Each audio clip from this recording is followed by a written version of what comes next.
자, 이번 시간에는 10번 문제를 한번 보겠습니다. 10번 문제도 처음 푸는 학생은 못 풀겠지만 한 번만 알고 나면 굉장히 쉬운 문제입니다. 자, 쌤이 한번 문제를 보겠습니다. 그림과 같은 모양의 도로가 있다. 자, A 지점에서 출발하여 P 지점을 거쳐서 B 지점까지 최단 거리로 가는 방법의 수를 물었습니다. 자, 근데 어떻게 푸냐면 먼저 A 지점에서 P 지점까지 가는 사건을 만들고 그리고 P 지점에서 B 지점까지 가는 사건을 만듭니다.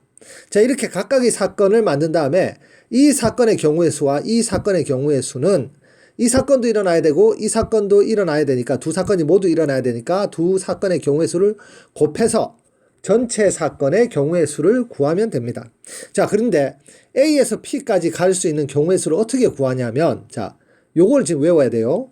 왼쪽에서 오른쪽으로 가는 걸 A라고 합니다. 왼쪽에서 오른쪽으로 가는 걸 A라고 하고 왼쪽에서 오른쪽으로 가는 걸 A, 왼쪽에서 오른쪽으로 가는 걸 A라고 하고 밑에서 위로 가는 걸 B라고 이렇게 이름을 붙입니다.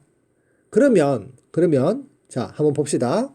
쌤이 만약 경우의 수를 이렇게 쓰면 경우의 수 한 가지 경우를 쓰면 A, B 이렇게 쓰면 A, B 이렇게 되겠죠.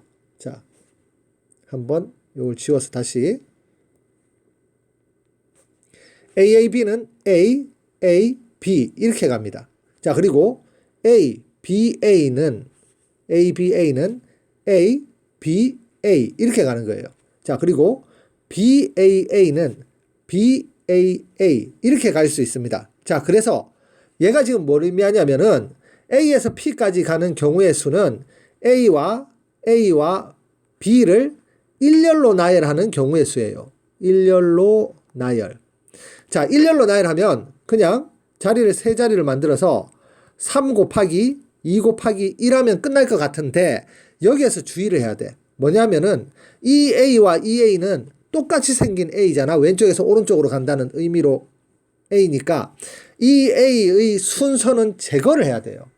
얘들 두 개는 예를 들면 뭐 AAB인데 얘하고 얘를 순서를 바꿨다고 해서 AAB라고 이렇게 써봤자 얘들 두 개는 똑같은 거니까 A 두 개의 순서를 바꾸려면은 두 개를 일렬로 나열하는 방법의 수 2 곱하기 1을 나누어주면 바로 순서가 제거가 됩니다. 그래서 약분을 해주면 바로 A에서 P까지 가는 경우의 수는 세 가지 경우가 나오고 자, P에서 B까지 가는 경우의 수는 왼쪽에서 오른쪽으로 가는 걸 A라고 하고 얘도 마찬가지로 그 다음에 밑에서 위로 가는 걸 B라고 이렇게 한다면 이번에는 P에서 B로 가는 경우는 A가 2번 일어나야 되고 B도 2번 일어나야 되니까 자, 얘들을 일렬로 나열하면 바로 4 곱하기 3 곱하기 2 곱하기 1로 쓸 수 있는데 이 중에서 이 둘의 순서 바뀌는 것은 제외를 해야 되니까 제거를 해야 되니까 2 곱하기 1을 나누어주고 얘들 두 개의 순서 바뀌는 것도 제거를 해야 돼서